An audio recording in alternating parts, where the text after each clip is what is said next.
Hello, everyone, and welcome back to another episode of The Push with Nick and KP. We are here a bit delayed to do the Monday Night Raw recap, which took place in Brooklyn, New York. Lots of action here on the Raw after SummerSlam, so let's go ahead and get right into it and find out and discuss what happened on our flagship show of the week. We kick things off with Seth Rollins, our new World Heavyweight Champion, and he is joined by the Braun Squad that KP has come up with. So we will continue to call him that because it's a lot easier than saying everyone. And of course, Paul Heyman. Like only Paul Heyman can do, he introduces all members of the faction, now known as the Vision. So, we love a good faction, but even more so, we love a good faction name. So, I like this one. It's simple yet effective. And then, of course, after the introduction of the new faction, we get LA Knight joining the party. He basically runs through the events since the injury, air quotes around that, as it occurred. Knight then says before he just wanted to hurt Seth Rollins, but now he has real ammunition, and of course it's that title hanging over his shoulder. Seth, of course, says no, but Adam Pearce comes down and makes the match official for tonight on Raw. Typically, Adam Pearce is very, I want to say, not good at his job. Let's just say that.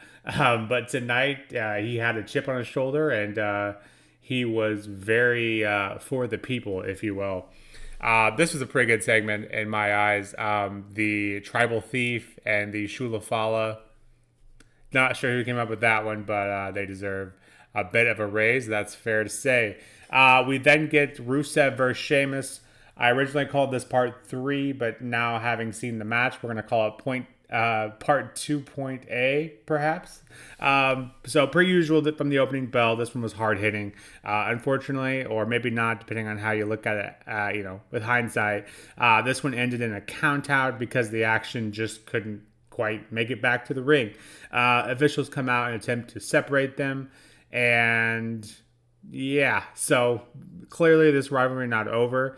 And if I'm Adam Pearce or anyone who enjoys wrestling, I want to see this match made at the next PLE. Let's give them 20 minutes to tear each other apart, and we'll call that the rubber match. Yeah, I think that's the only way really to go here. So, and we see them brawl throughout the night and incidentally cause some issues later on in the night as well, but we'll get to that in just a bit. We then get to Penta versus Grayson Waller match. We see this match set up earlier when Grayson is trying to get a rematch for the New Day. First of all, props to the New Day's fashion designer. That hat on Xavier, if you haven't checked on the internet, please do. Memes for days, and it was hilarious. They both all played off like nothing unusual was going on in the picture, and that was great. Waller he has pretty good comedic timing as well.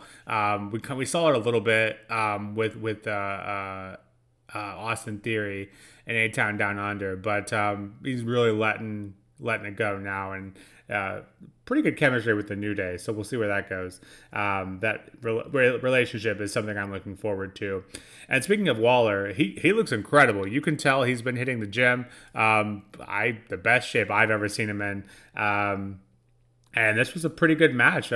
Both guys looked really good in the ring, and it doesn't hurt that Grayson's in the ring with Penta. But this is a good contest, and of course we had the New Day on commentary, who I've mentioned time and time again are very good on commentary as well.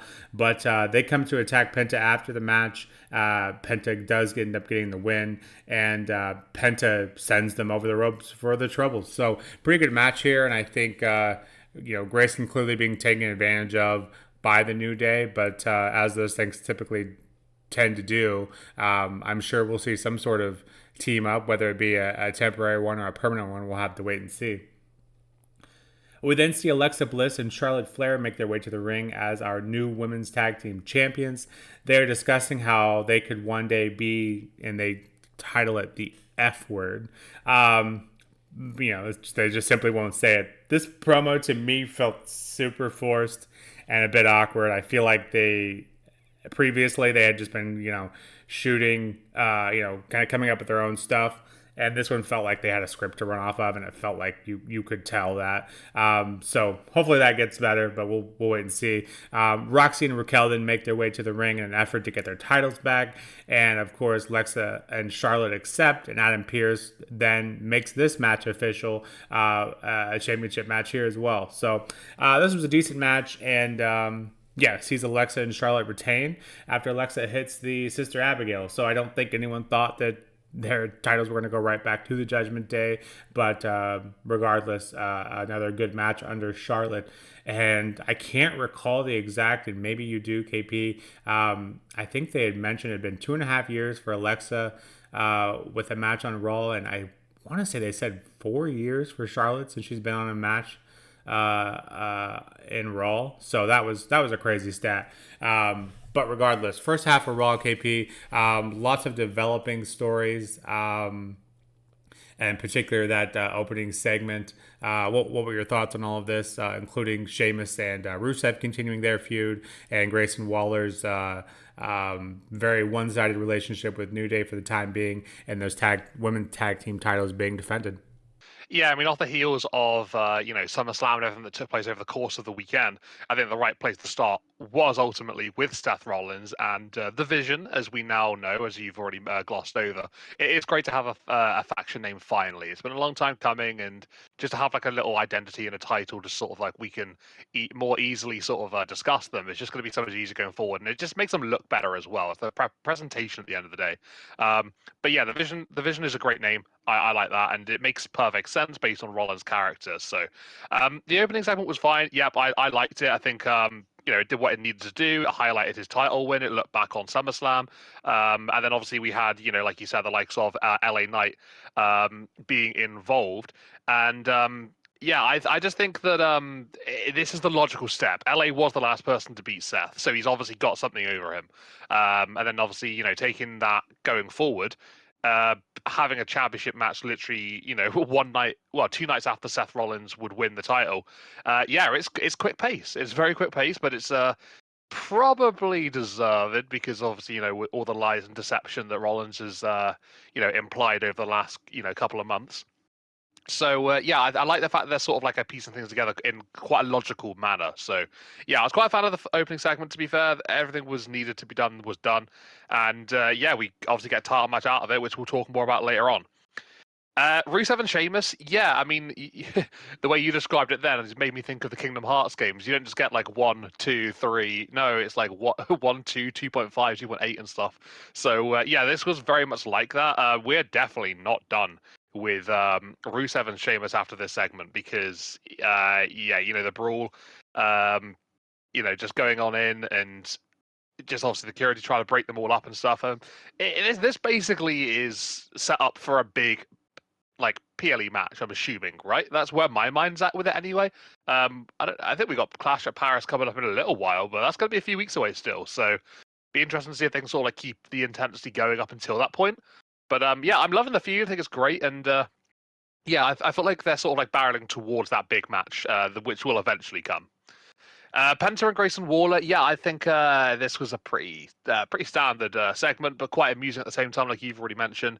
The chemistry is quite good with Grayson Waller and New Day, actually. I didn't really see it at first, but they really have sort of like got this like unique dynamic going on between the three of them, obviously with New Day and Morning, but Grayson Waller's like very upbeat and trying to sort of like highlight the positives. Really, it's almost as if like it's like the current New Day and like a past version of the New Day with like how positive Grayson Waller is trying to be, but in like a heelish way, which obviously still fits the moniker of the current New Day.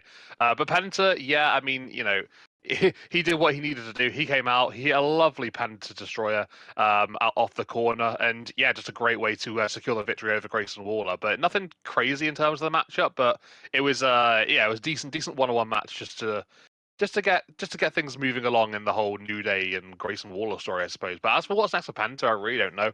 Not entirely sure about that. The Charlotte Flair Alexa promo, yeah, I would agree with you. I think it was maybe a little forced, looked a little awkward perhaps. But obviously, the payout for this one being the confrontation with Judgment Day once again, Roxy and Raquel. Going into the title match as well, I didn't expect for a second for Alexa and Charlotte to lose their titles because we've already seen a very similar situation to if that had happened already this year with Liv and Raquel and Becky and Lyra. So yeah, I can't see them doing like the 2.0 just a few months down the line. So yeah, Alexa and Charlotte retain, decent enough match, quite fun to watch, and yeah, there wasn't really anything that uh I need to really gloss over in terms of like bad elements to this one, but I guess it sort of removes Raquel and Roxy from the title situation, which now we could possibly see different matchups going forward as well. So Charlotte and Alexa, beginning to kick off their title reign, heading back to SmackDown, maybe we'll get a different team that will step up and challenge them going forward. But yeah, not a bad first half to Monday Night Raw. Quite a lot going on actually. I feel like we've already discussed most of the show.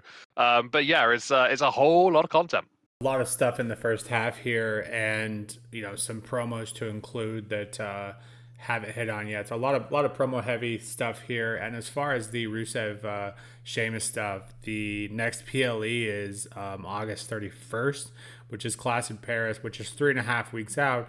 And they've already made a match to kind of distract us from the Rusev Sheamus feud. We'll hit on that in a bit, but. Yeah, I think this one shouldn't have any issues getting to that. Hopefully that's where they're headed from here. And yeah, a good point brought up by Charlotte and Alexa. Perhaps they will take that back to SmackDown, and Judgment Day, I think, will probably head back and lick their wound, so to speak. And it feels like it's been pretty smooth sailing after the rocky start that Roxanne and Raquel have. So interesting to see kind of where they'll take that angle from here.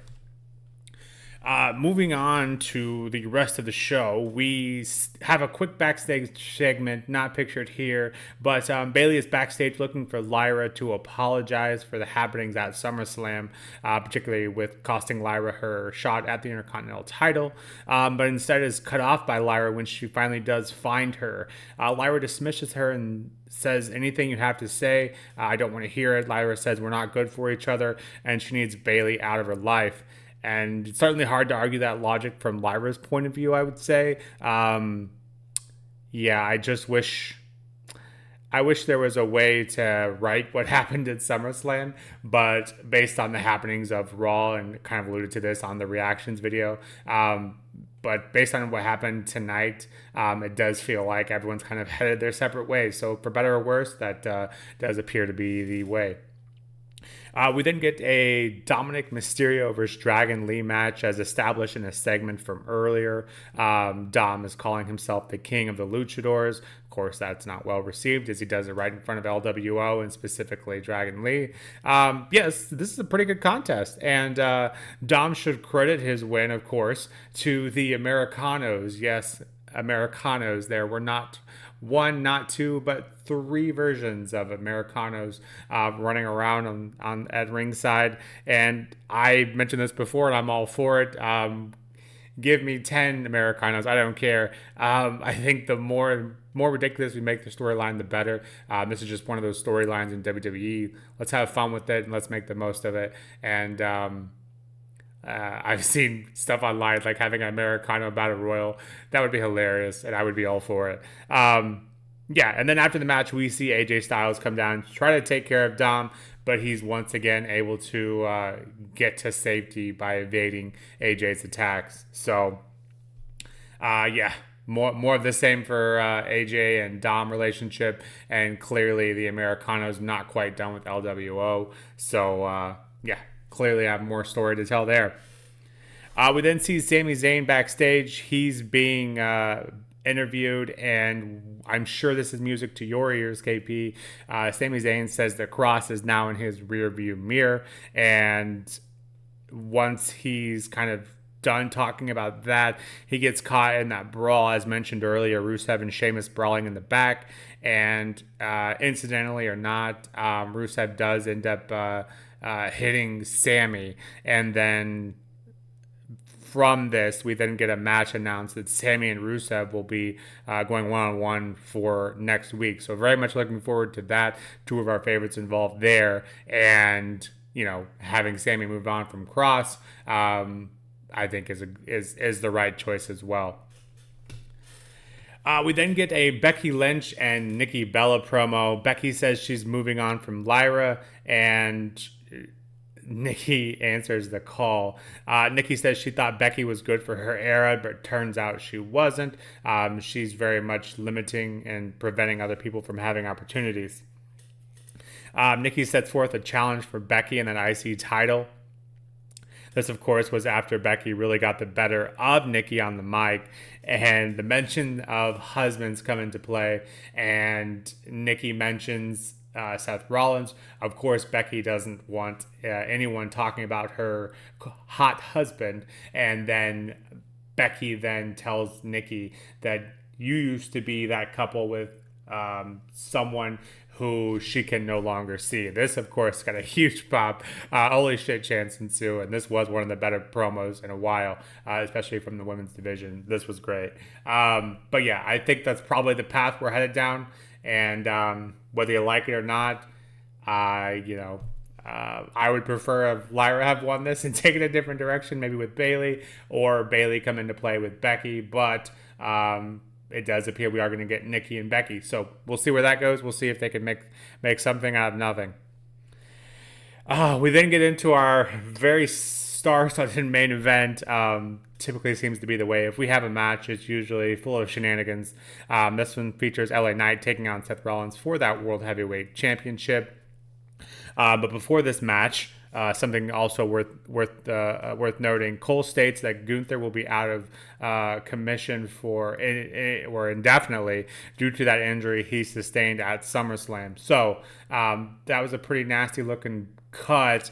I'm hopeful that was just a kayfabe injury, but if not, we typically see those injuries after a title loss to give them some much deserved time off. If anyone deserves it, Gunther is one of them. But hopefully kayfabe. If not, speedy recovery to Gunther. And as a reminder, the Braun Squad is banned from ringside for this match. And getting into the actual match, the stomp to Knight's head as he was hanging over the barricade. That was pretty nasty looking. That was a pretty cool spot. And yeah, pretty good contest here. They give him some time, which I'm thankful for. I'm thankful all the shenanigans didn't happen immediately because LA Knight was kind of holding his own here for a good portion of this match. Unfortunately, they are at ringside, and CM Punk ends up getting involved. And as quickly as that happens, we then get the Braun Squad down, and they're involved as well. They take out Knight and Punk, and it feels like things are done for the night. And then the OTC comes out, but he is also quickly taken care of by the Braun Squad, and Breaker hits Tribal Chief with a spear, and then Bronson Reed hits him with not one, not two, but three tsunamis, and then the Tribal Thief strikes again and grabs another pair from the OTC. KP.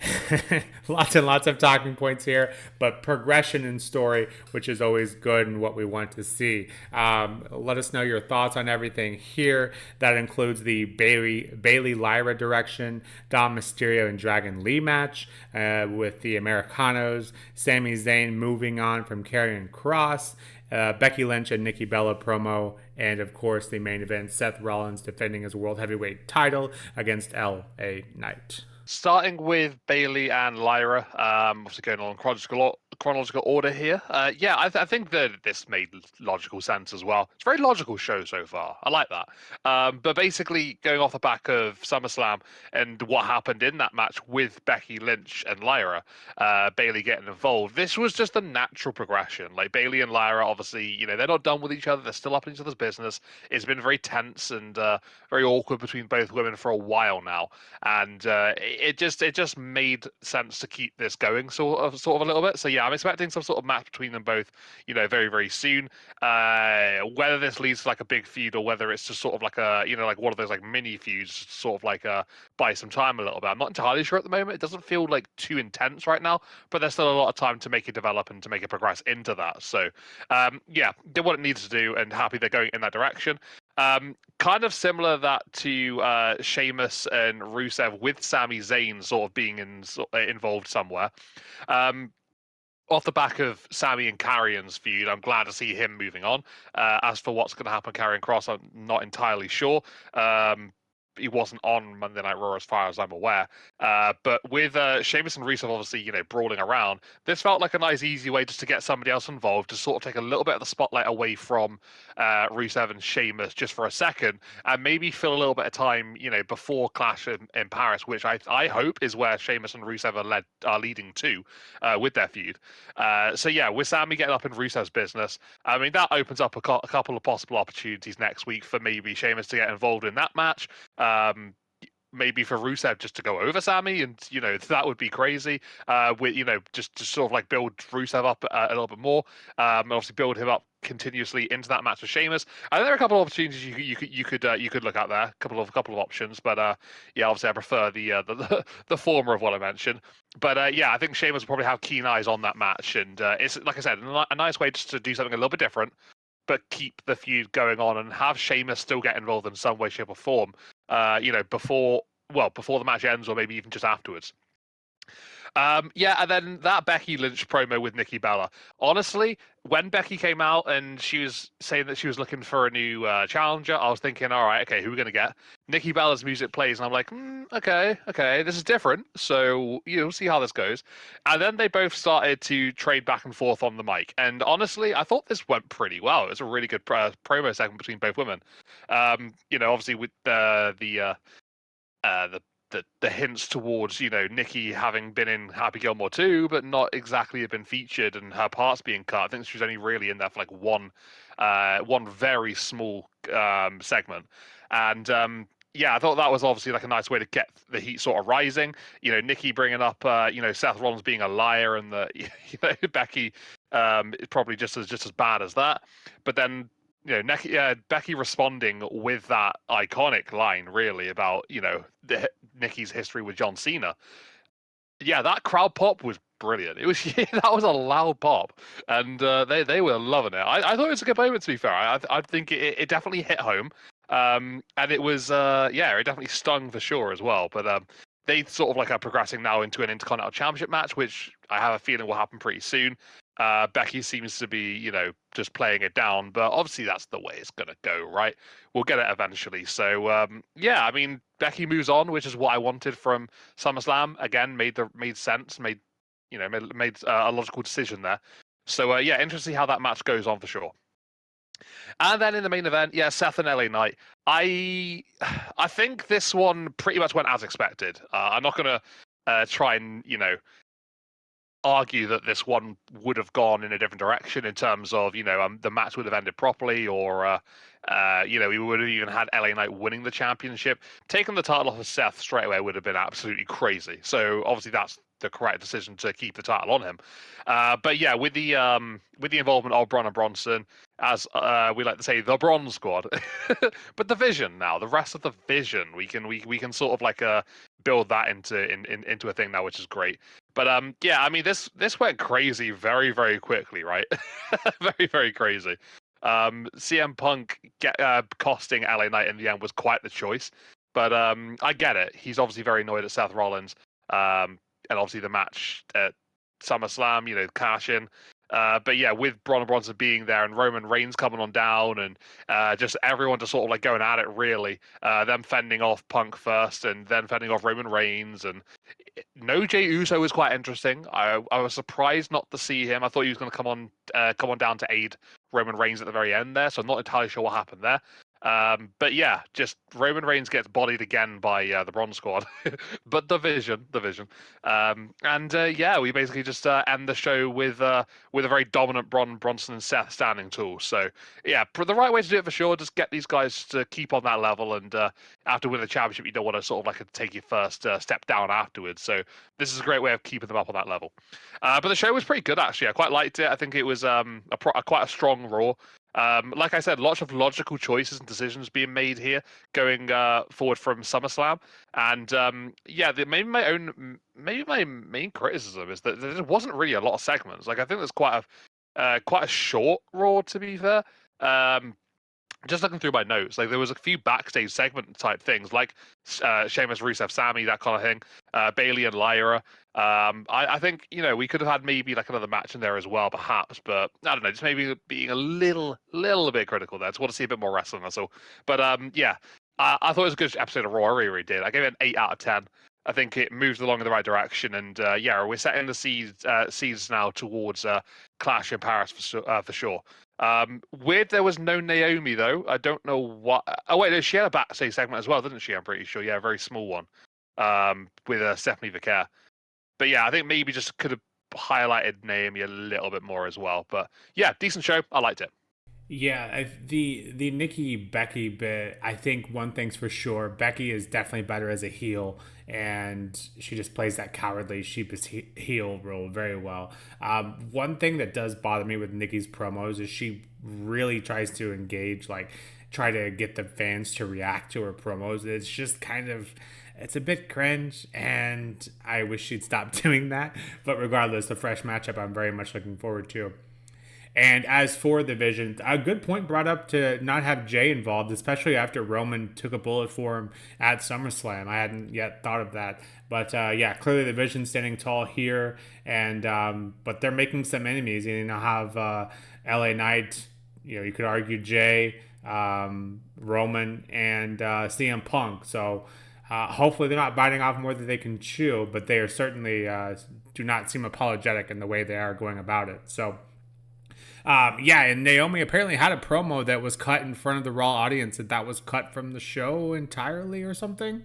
Um, yeah, I wouldn't call it groundbreaking or anything, but to cut it from a show after retaining her title was an interesting move, and I think she does deserve better. I would say just in general, but especially after winning retaining her title. So interesting decision there by WWE. But outside of that one bit there, I thought this was a really good Raw. I gave this one an 8.5 out of 10. As you mentioned, very logical choices, moving on storylines, and at the end of the day, that's what we want more than anything. NXT always does it best, but main roster sometimes struggles with that. And after a big SummerSlam PLE, we want to see stories continuing on and moving on. And this Raw did just that. So can't complain much more than that. But yeah, this has been the Raw recap for the push with Nick and KP. We'll be back shortly with that NXT recap. Otherwise, we'll see for the SmackDown recap this weekend. But other than that, please take care. We'll see you soon.